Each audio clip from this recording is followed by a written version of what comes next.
Olá, muito boa noite, queridos amigos telespectadores da Rede Século XXI. Está começando para todo o Brasil o programa Eclésia. Eu sou o diácono Eric Módulo e com grande alegria, nesse momento é hora da gente conversar sobre algum assunto específico relacionado à história da igreja, à doutrina da igreja. No Eclésia a gente conversa também sobre vida dos santos, enfim, sempre algum assunto interessante, pois aqui é um programa de catequese. E hoje a gente está muito honrado com a presença pela segunda vez aqui no nosso programa Eclésia de um bispo. Está aqui ao meu lado, Dom José Francisco Falcão de Barros, que muito nos honra com a sua presença mais uma vez. Bem-vindo, boa noite. Boa noite, diácono Eric. Boa noite a todos. É uma alegria estar aqui de novo. Dom José Francisco Falcão de Barros é bispo do Ordinariado Militar do Brasil, bispo auxiliar do Ordinariado Militar do Brasil. Desde 2011, né, que o senhor foi nomeado bispo, não é isso? Exatamente. O senhor é alagoano, não é? Sou alagoano. Mas mora em Brasília devido ao trabalho, né, nos últimos anos, está certo.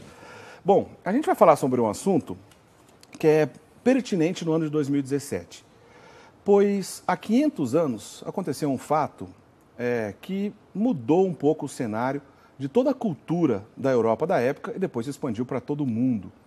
Eu estou falando da Reforma Protestante. Mas a gente vai falar especificamente sobre 5 aspectos que resumem um pouco o pensamento do protestantismo de maneira geral e que tem a ver também com o início dessa história. Já vou pedir que o nosso querido convidado de hoje explique esse contexto para a gente. Nós falaremos hoje sobre os 5 solas da Reforma Protestante. Vamos entender o que são cada um desses solas.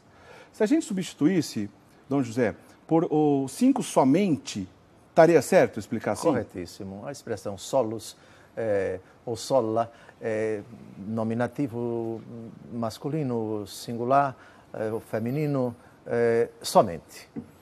Somente, solus ou sola, masculino ou feminino, em latim, somente em língua portuguesa.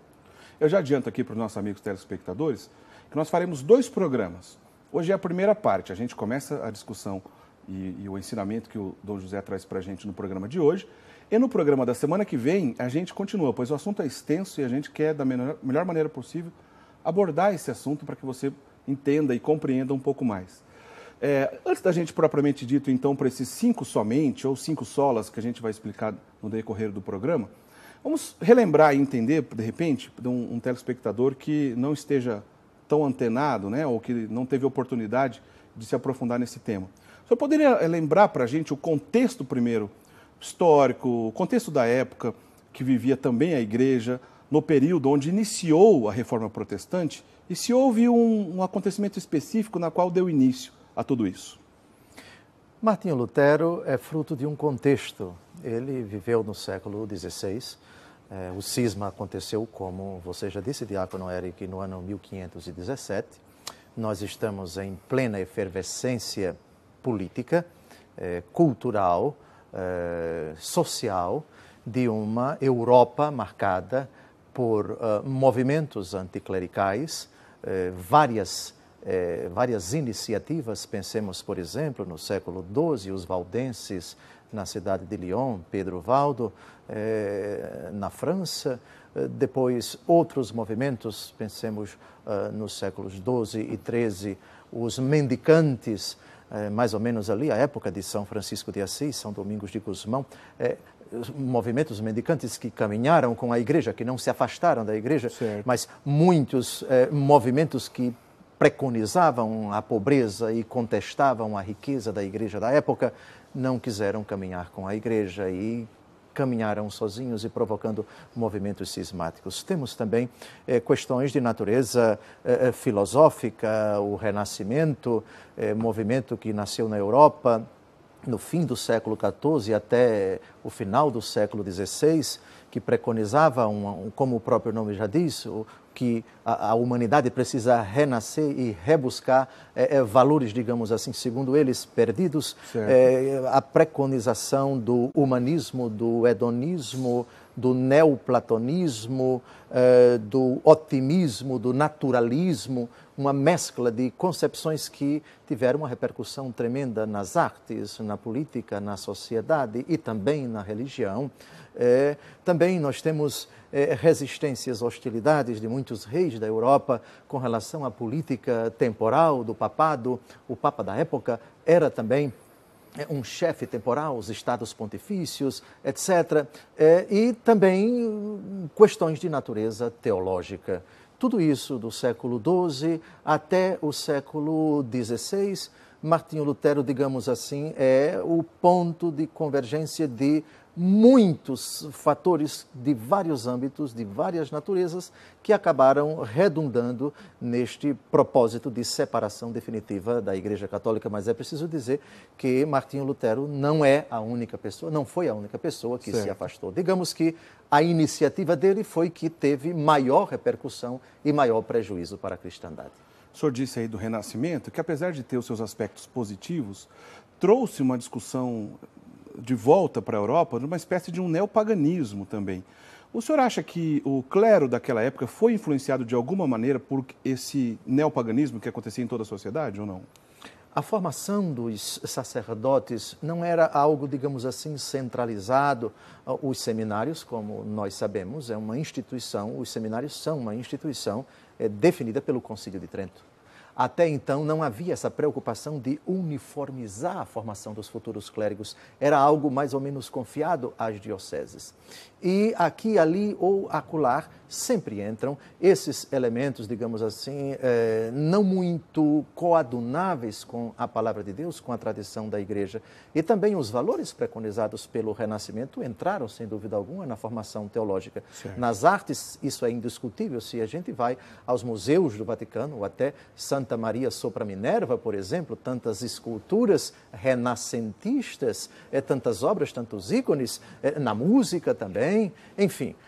É como diz o apóstolo Paulo, discernir tudo e ficai com o que é bom. Certo. O Renascimento teve suas indiscutíveis relevâncias, seus aspectos enormemente positivos, mas, como todo movimento, sempre há quem o enxergue nele uma ocasião para contrapor os valores do novo movimento que está saindo com os valores clássicos, os valores tradicionais da palavra de Deus, do Evangelho, da cristandade. É como o senhor bem disse, são muitos os elementos, não é uma coisa tão simples e fácil de apontar uma causa que aquela sociedade vivia, na qual colaborou para que chegasse ao extremo de um rompimento, de um cisma, né? Com a autoridade do Papa, com a Igreja e tudo mais, como foi o caso da Reforma Protestante. É uma coisa complexa, como o senhor está tentando nos explicar. Mas houve uma data específica, ou um ato, ou algo que possa dizer, olha, a partir desse momento iniciou-se a Reforma Protestante? O dia 31 de outubro de 1517, na cidade de Wittenberg, onde o monge agostiniano Martinho Lutero, católico romano, afixou suas 95 teses para todo o povo ler, e essas 95 teses contestavam muitos aspectos dogmáticos, doutrinais e, sobretudo, dogmáticos da Igreja Católica Apostólica Romana. Sim. Outras teses contestavam, criticavam, digamos assim, se não o dogma, mas o comportamento dos clérigos e certas disciplinas, certas aplicações de realidades dogmáticas e pastorais, como as indulgências e outras condutas que, segundo Lutero, eram abomináveis. Antes da gente pensar em outros nomes, outras regiões da Europa que foram atingidos por essa heresia, posso dizer assim, né? Sem dúvida alguma, heresia, sim. Aliás, eu só poderia, só abrindo um parênteses aqui, explicar para a gente a diferença de heresia, de cisma e de apostasia? A apostasia vem de apistis. A é um prefixo que significa em grego negação. Pistis é fé. Apostasia é a negação de toda a fé. Certo. O apóstata é aquele que nega os 8 artigos do credo, ou do símbolo niceno-constantinopolitano, os 8 artigos do credo. Certo.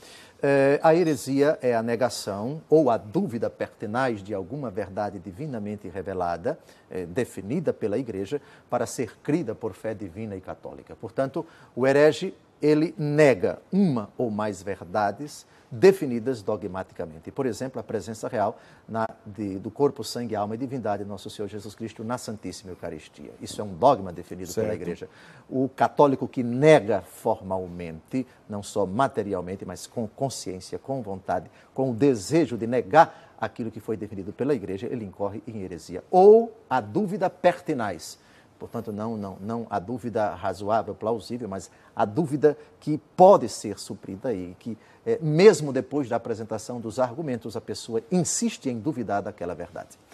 E já o cisma é a negação do católico de se submeter à comunhão dos fiéis que estão em comunhão com o Papa e com o Colégio dos Bispos, e também o propósito de não se submeter à disciplina, ao pastoreio do Papa e do Colégio dos Bispos em comunhão com ele. Então, o cismático é aquele que diz: eu não quero comungar com a Igreja, eu não quero estar em comunhão com a Igreja.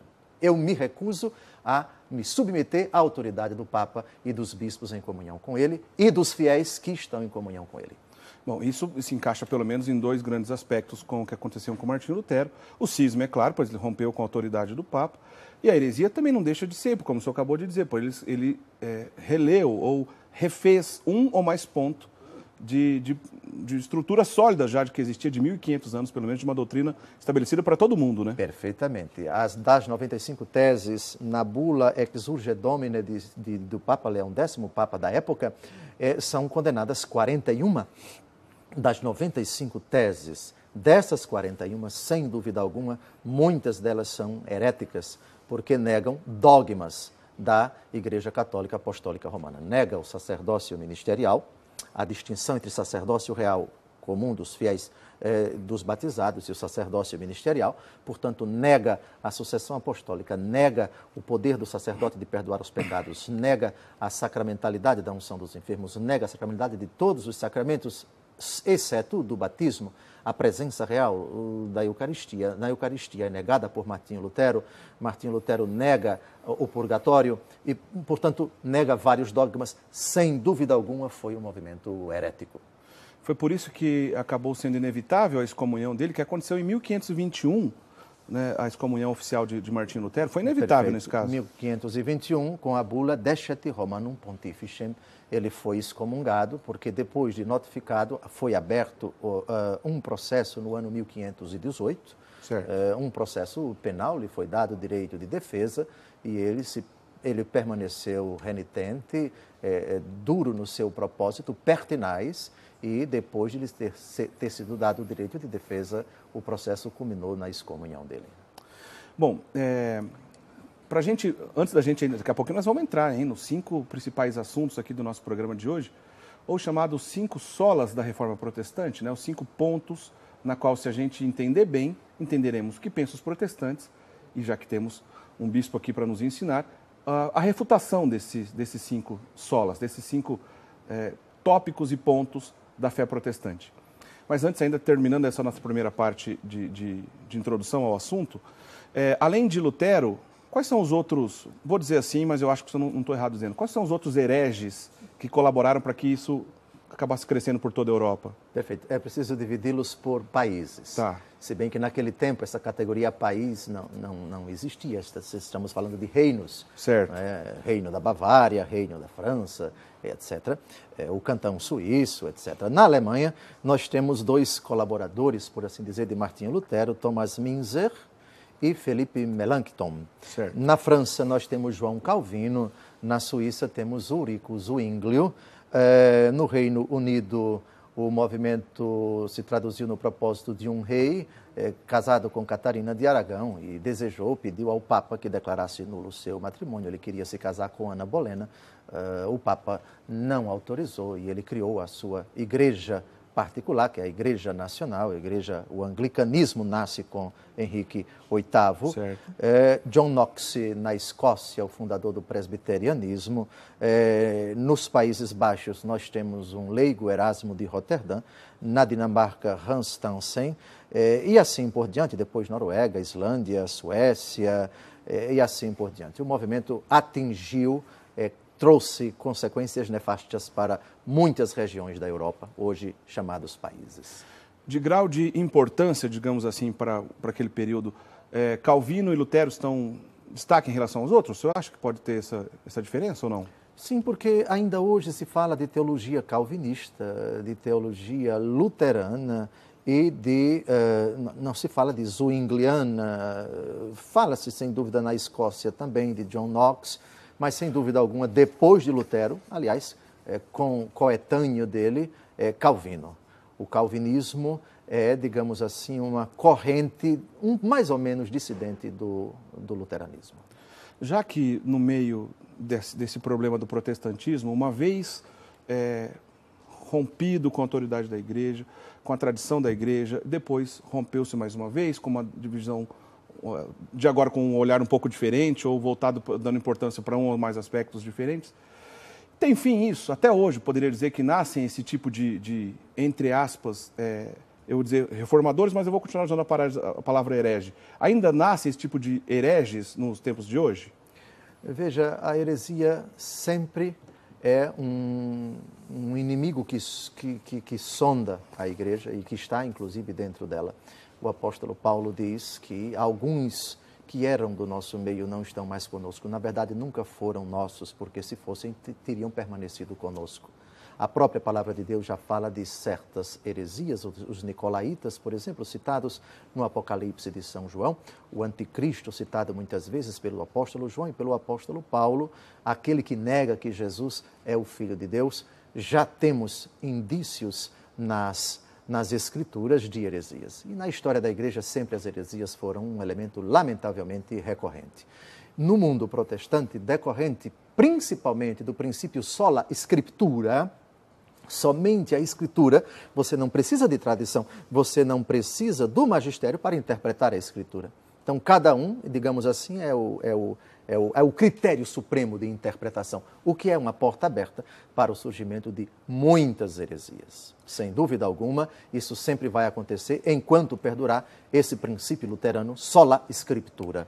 O senhor já disse aí uma delas, né? Dos 5 tópicos que trabalharemos nesse programa e no programa da semana que vem. O senhor pode lembrar quais são os 5 para a gente, por favor? Perfeito. Essa sistemática de 5 solas, de 5 somentes, ela não é especificamente de Martinho Lutero, se bem que quem lê as 95 teses dele pode sintetizá-las nessas 5 afirmações. Foi certo. O protestantismo posterior, os discípulos de Lutero, que acabaram agrupando as 95 teses nessas 5 grandes categorias. E quais são? A primeira, somente a Deus glória. A segunda, teremos ocasião de desdobrar cada uma delas, não vou entrar em detalhes. Somente a Deus glória, somente a fé, somente a graça, somente a Escritura, somente Cristo. Certo. O protestantismo, no afã de sintetizar, de reduzir, colocou essa palavra somente, que nós veremos quando tratarmos de cada um desses somente, tem procedência num certo sentido, mas não tem procedência em outro. E determinados solas não têm absolutamente nenhum fundamento, por exemplo, somente a Escritura. Essa afirmação não existe absolutamente na palavra de Deus escrita. A gente volta para cada um desses pontos. A gente vai para o primeiro intervalo. Ficou claro porque o tema do nosso programa hoje, então, é chamado os 5 solas da Reforma Protestante? Porque sola, essa expressão em latim, por exemplo, sola fide, sola scriptura e assim por diante, como Dom José acabou de nos lembrar. Esses 5 tópicos falaremos nesse programa e no programa da semana que vem. A gente vai para o primeiro intervalo, mas quero deixar uma pergunta para o senhor responder na volta. 500 anos depois, né? O senhor vai responder daqui a pouquinho. Temos o que comemorar 500 anos depois? Olha, não sai daí, depois do intervalo, vou fazer essa pergunta para o Dom José Falcão, que responderá para a gente. Não sai daí, a gente volta já já.